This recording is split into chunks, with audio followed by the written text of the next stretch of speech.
طالبانو ناکامي ده چې په ملک کې بېروزګاري ده، څوک کار نه لري، که د اوسېدونکي په بغارو دي، کاروبار نشته. خلک هلته د ډېرو سختو مشکلاتو سره مخامخ دي. خلک ډېر بېوزله دي، نه کاروبار شته نه شی شته، ډېر د سختو مشکلاتو سره مخامخ دي. دا بس نو د کاروبار مشکلات شته، کاروبار نشته په ملک کې، نیستي غوړېدلې ده، نور داسې ډېر مشکلات شته چې په ملک کې شتون لري. خلک خو طالبان څخه په دې ناراضه چې په افغانستان کې کوم کاروبار نشته، نه د کاروبار وسایل، نه یو داسې کاروبار شته چې خلک بل نور ملکو ته روان دي.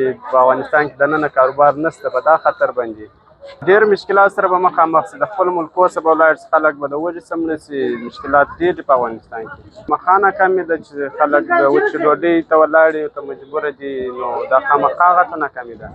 ملک کې نیستي کاروبار نه وي، خامخا مجبوره دي هر څوک چې د خپل وطن څخه یو کاروبار بچیان لري، روزي پیدا کړي، یو بچیان ته خپله روزي او د ماښام ګوله ورته پیدا کړي، خامخا مجبوره دي خلک وځي.